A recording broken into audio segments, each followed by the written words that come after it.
Hi అండి, welcome back to our channel Amala vlogs. వంకాయ పచ్చికారం fry తయారు చేయు విధానం చూద్దాం రండి.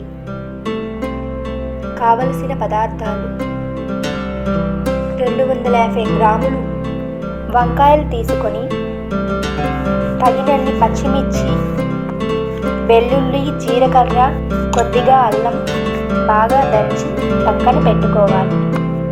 కచ్చా పచ్చిగా ఉంటేనే బాగుంటుంది, అందుకే అలా దంచాను. నూరిన మిశ్రమాన్ని ఒక ప్లేట్లో తీసుకొని పక్కన పెట్టుకోవాలి. వంకాయలు కడుక్కొని చిల్లులు గిన్నెలో వేసుకోవాలి. వాటిని ముక్కలుగా కట్ చేసి ఉప్పు నీటిలో వేసి మళ్ళీ చిన్నులు గిన్నెలో వడపోయాలి. ఎందుకంటే వంకాయ చేరేస్తుంది కదా, అందుకోసం.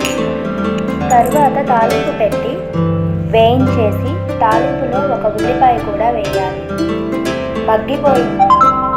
ముప్పాతికి మగ్గిన తర్వాత ఈ నూరిన మిశ్రమాన్ని తెచ్చి దాంట్లో వేసి బాగా ఒక 5 నిమిషాలు ఫ్రై చేయాలి. తరువాత మూత బౌల్లోకి 5 మినిట్స్లో ఆపేసేయాలి. అంతేనండి, వంకాయ పచ్చికారం ఫ్రై రెడీ. నా వంటకాలు మీకు నచ్చినట్లయితే లైక్ చేసి, షేర్ చేసి, కామెంట్ ఇవ్వండి. సబ్స్క్రైబ్ చేసుకోండి. మరిన్ని వీడియోలు మీకు అప్లోడ్ చేస్తాను.